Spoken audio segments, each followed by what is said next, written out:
Good morning students. आज मैं third year के इतिहास यानी आधुनिक भारतीय इतिहास का वह चैप्टर पढ़ाने जा रहा हूँ जिसमें एक स्थान का नाम है और यह स्थान इतिहास के 3 प्रमुख युद्धों या यूं कहूँ 3 मशहूर युद्धों के लिए जाना जाता है। यह स्थान का नाम है पानीपत और यहाँ 3 बार युद्ध हुए और हम आज पढ़ेंगे तीसरे युद्ध यानी पानीपत का तीसरा युद्ध, थर्ड बैटल ऑफ पानीपत, जो कि 1761 ईस्वी में हुआ था। इसका हम अध्ययन करेंगे। यह युद्ध तत्कालीन समय के 2 महान शक्तियों, एक मराठा जो दक्कन में थे और दूसरा अफगान जो कि अफगानिस्तान के क्षेत्र में थे। इनके बीच जो युद्ध हुआ वह पानीपत का तीसरा युद्ध के नाम से जाना गया है। तो इसकी पृष्ठभूमि के बारे में हम पहले पढ़ते हैं। हम जानते हैं कि सन 1680 ईस्वी में 3 अप्रैल को शिवाजी की मृत्यु हो गई। शिवाजी के मृत्यु के बाद दक्कन में मराठों की स्थितियां बदल गई थी। शिवाजी मुगलों से आजीवन संघर्ष करते रहे। उनकी मृत्यु के पहले ही उनके शंभू जी की मृत्यु हो चुकी थी। उनका पुत्र था शाहू, जिसे मुगलों ने अपने दरबार में कैद कर रखा था। उनका दूसरा पुत्र राजाराम था। उसने गद्दी संभाली और अपने मृत्यु तक यानी कि 1700 ईस्वी तक उसने मुगलों को कड़ा प्रतिरोध किया, यानी कि टफ रेजिस्टेंस दिया। लेकिन उसकी मृत्यु के पश्चात उसके नाबालिग पुत्र को उसकी पत्नी ताराबाई ने संरक्षिका के रूप में संरक्षण देना प्रारंभ किया और एक संरक्षिका के रूप में उसने अंग्रेजों के विरुद्ध संघर्ष छेड़ दिया। क्षमा कीजिए, औरंगजेब के विरुद्ध उसने संघर्ष छेड़ दिया और कड़ा संघर्ष किया उसने। औरंगजेब की मृत्यु के पश्चात मुअज्जम एक दूरदृष्टि रखते हुए दक्कन में अपने प्रभाव को जमाने के लिए उसने शाहू को कैद से इस उम्मीद से छोड़ दिया कि जैसे ही वह दक्कन में पहुंचेगा मराठों के बीच में आपसी संघर्ष प्रारंभ हो जाएगा, एक होम वार युद्ध हो जाएगा, गृह युद्ध हो जाएगा और मराठे शक्ति कमजोर पड़ जाएगी। और ऐसा हुआ भी। उसने जब शाहू को वहां छोड़ा कैद से, जब यहाँ पहुंचा महाराष्ट्र के क्षेत्र में, मराठा के क्षेत्र में, तो शिवाजी के दावेदारी यानी शिवाजी के जो मराठा क्षेत्र था उसकी दावेदारी की। लेकिन ताराबाई ने उसे इम्पोस्टर कहा, यानी कि झूठा दावेदार कहा। इतना ही नहीं, उसने जो प्रशासन की सीट थी सतारा, उस पर अपना अधिकार कायम कर दिया। उस समय पेशवा जो आज के प्रधानमंत्री के रूप में होते थे बालाजी विश्वनाथ थे, वह 1713 ईस्वी में मराठा का सेनापति बने थे। मराठा साम्राज्य के सेनापति के रूप में वह 1713 से 1720 ईस्वी तक सेनापति रहे। उन्होंने शाहू का पक्ष लिया और उसे मराठा सरदार बनाया, मराठों का नेतृत्व करता बनाया, राजा बनाया। और उसकी शक्ति को मजबूत करने के लिए उसने ताराबाई के कैंप में एक विभाजन की बीज डाली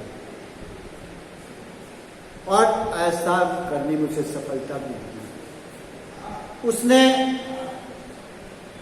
वहां के ताराबाई के कैंप के चीफ धन्ना जी को अपने खेमे में ले आया। यानी कि जब आर्मी चीफ ही ट्रांसफर हो जाए तो नतीजा क्या होगा? स्वाभाविक रूप से सेना कमजोर हो जाएगी। साहू ने बालाजी विश्वनाथ को सेना करते बना दिया। सेना करते मतलब कि ऑर्गेनाइजर ऑफ द आर्मी, सेना का संगठन करने वाला। 1717 ईस्वी में उधर जब दिल्ली की बात करते हैं तो वहां पर राज दरबार की स्थिति बिगड़ती जा रही है। मुगल दरबार औरंगजेब के बाद पतन की राह पर अग्रसर हो गया था। वहां गुटबंदी प्रारंभ हो गई थी और जो भी उत्तराधिकारी आते थे, सक्सेसर आते थे, कमजोर सक्सेसर आते थे। एक के बाद एक कमजोर शासक आने लगे। बहादुर शाह है, कमजोर शासक। उसके बाद हम देखते हैं कि फर्रुखसियार भैया वो भी कमजोर थे। लेकिन पहले हम आते हैं वहां पर जब अब्दुल्ला खां जो दिल्ली दरबार में था, उसने दक्कन से हुसैन अली को बुलाया दिल्ली की, कि दक्कन का सूबेदार था हुसैन अली। हुसैन अली जब दिल्ली जा रहा था उसके पूर्व उसने मराठों से एक प्रपोजल के रूप में एक प्रस्ताव भेजा मराठों को। उस प्रस्ताव के अनुसार उसने कहा था कि साहू के माता जी को, बहन को और भाई जो दिल्ली में कैद है उन्हें रिलीव कर दिया जाएगा, छोड़ दिया जाएगा। लेकिन इसके बदले में और भी चीजें देनी थी सिर्फ इसको छोड़ने के लिए। तो उसने और भी कंसेशन दिया कि शिवाजी का जो क्षेत्र था, स्वराज था, वह वापस साहू को दे दिया गया, यानी कि बालाजी विश्वनाथ को दिया गया। दूसरा, दक्कन के चौथ और सरदेश मुखी वसूलने का अधिकार भी मराठों को दिया गया। बदले में मराठा मुगलों को 1.5 लाख की सेना प्रदान करेंगे और 10 लाख रुपये सालाना देंगे।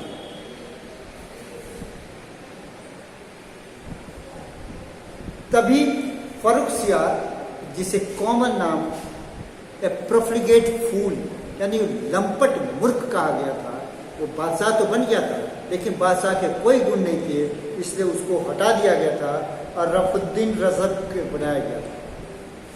हुसैन अली और हसन अली जो कि किंग मेकर कहलाते थे, फिर उनको तुरंत हटा करके नसीरुद्दीन मोहम्मद शाह को 1719 ईस्वी में दिल्ली का बादशाह बनाया गया, मुगलिया बादशाह बनाया गया, जो एक लंबे समय तक रहा, 1719 से 1748 में। लेकिन इसी दौरान 1720 ईस्वी में बालाजी विश्वनाथ की मृत्यु हो जाती है और उसके बाद उसका योग्य और युवा पुत्र बाजीराव प्रथम 1720 ईस्वी में गद्दी पर बैठता है। इसे सैनिक पेशवा कहा गया है क्योंकि उसका दिमाग बहुत तेज था और वह युद्ध करने में बहुत ही निपुण था। उसने तत्कालीन समय में मुगलों की गिरती परिस्थिति का लाभ उठाना चाहता था, लेकिन इसके पहले उसने अपने राज्य का, अपने क्षेत्र का विकास करना चाहता था, सैनिक दृष्टिकोण से और आर्थिक दृष्टिकोण से। उसने एक नारा दिया, हिंदू पद पादशाही, यानी कि भगवा पताका का राज्य होगा, हिंदुओं का राज्य होगा। और इसके लिए उसने अपने तमाम इर्द गिर्द के जो मुस्लिम क्षेत्र थे उस पर आक्रमण करना शुरू किया। सबसे पहले उसने हैदराबाद के निजाम पर उसने आक्रमण किया 1728 ईस्वी में, जब अपनी शक्ति थोड़ी सी मजबूत हो गई। 7 मार्च 1728 में पालखड़ के युद्ध में पालघट नामक स्थान पर युद्ध में उसने निजाम को हराया और उसके पश्चात मुंशी शिवगांव की एक संधि हुई और इस संधि के अनुसार निजाम को अपने क्षेत्र का चौथ और सरदेशमुखी देना पड़े। चौथाई हिस्सा था, सरदेशमुखी 10% टैक्स लगता था उसको। फिर वह ताराबाई के कैंप को वो कोई मदद नहीं करेगा क्योंकि वो उनके साथ उसकी साठगांठ चल रही थी। बदले में निजाम के क्षेत्र को लौटाया गया, उसके कैदियों को लौटा दिया गया था और इस प्रकार उसने अपने आसपास के क्षेत्र में अपना प्रभाव जमाया ताकि आर्थिक रूप से उसको मिलते रहे। और दूसरा उसकी सुपीरियरिटी कायम। फिर वह उत्तर में गुजरात की ओर, इस क्षेत्र की ओर खंडेराव उसके सेनापति ने, मराठा सेनापति ने, खंडेराव ने गुजरात पर कई अभियान किए और इन अभियानों के पश्चात उसने गुजरात के क्षेत्र से चौथ और सरदेशमुखी वसूल करने का अधिकार प्राप्त किया।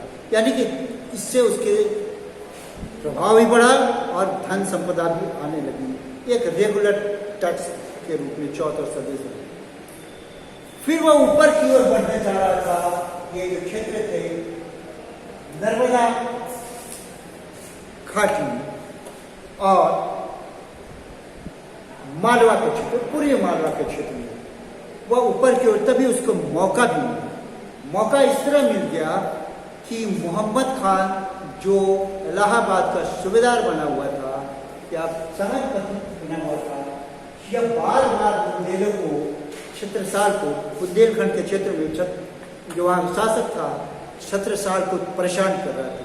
छत्रसाल एक स्वयं वीर व्यक्ति था, वीर सेनापति था, फिर भी उसने अपनी समर्थता देखते हुए कि वह हम मुगलों से संघर्ष नहीं कर सकते, मराठों से मदद मांगी और मराठों ने सहर्ष से प्रदान कर दिया और बुंदेला क्षेत्र को वापस उसके क्षेत्र को दिला दिया गया। मराठे सैनिक गए और इसके साथ संघर्ष करके उसको अपने खोए हुए प्रदेश को, बुंदेला क्षेत्र को वापस दिला दिया। जब यहाँ तक पहुँच गए तब उन्होंने सोचा क्यों ना आगे दिल्ली की ओर बढ़ा जाए, क्योंकि दिल्ली की परिस्थिति में पता थी। और 28 मार्च 1737 ईस्वी में मल्हार राव होलकर और राणोजी शिंदे के नेतृत्व में एक विशाल सेना गई और दूसरी ओर मुगलों की सेना की ओर से एक युद्ध के लिए जो तैयार सेना खड़ी थी वह थी आसफ शाह के नेतृत्व में और मीन हसन खां के नेतृत्व में। दोनों सामने आए, आमने सामने टकराई और युद्ध का जो निर्णय हुआ वो मराठों के पक्ष में गया। इस तरह मुगलिया सल्तनत की सेना को भी मराठों ने परास्त कर दिया। परिणाम स्वरूप मालवा के क्षेत्र से उन्हें चौथ और सरदेशमुखी वसूल करने का अधिकार मिला और 50 लाख रुपया भी हर जाने के रूप में देना पड़ा। इस प्रकार बाजीराव प्रथम ने एक सशक्त मराठा शक्ति के रूप में अपने आप को, यानी अपने क्षेत्र को स्थापित कर दिया और इस तरह उसकी पताका इस तमाम क्षेत्रों में फैलने लगी। वह लड़ाकू पेशवा था और यही वजह है कि उसे फाइटिंग पेशवा की संज्ञा दी गई है। एच.एन. सिन्हा इतिहासकार कहते हैं कि he had the head to plan and hands to execute। यह पेशवा 1740 ईस्वी में कम समय में ही मृत्यु को प्राप्त कर गया, लेकिन इतने कम समय 20 वर्षों के शासनकाल में उसमें मराठा शक्ति को संगठित कर दिया। तमाम मराठे एक साथ संगठित हो गए, शक्तिशाली हो गए और वह अब अपनी हिंदू पदपातशाही के नारा के अंतर्गत एक विशाल मराठा साम्राज्य की स्थापना के लिए अग्रसर हो गए। आज इतना ही। कल हम देखेंगे बालाजी बाजीराव और पानीपत का जो तीसरा युद्ध 14 जनवरी 1761 हुआ, उसके बारे में।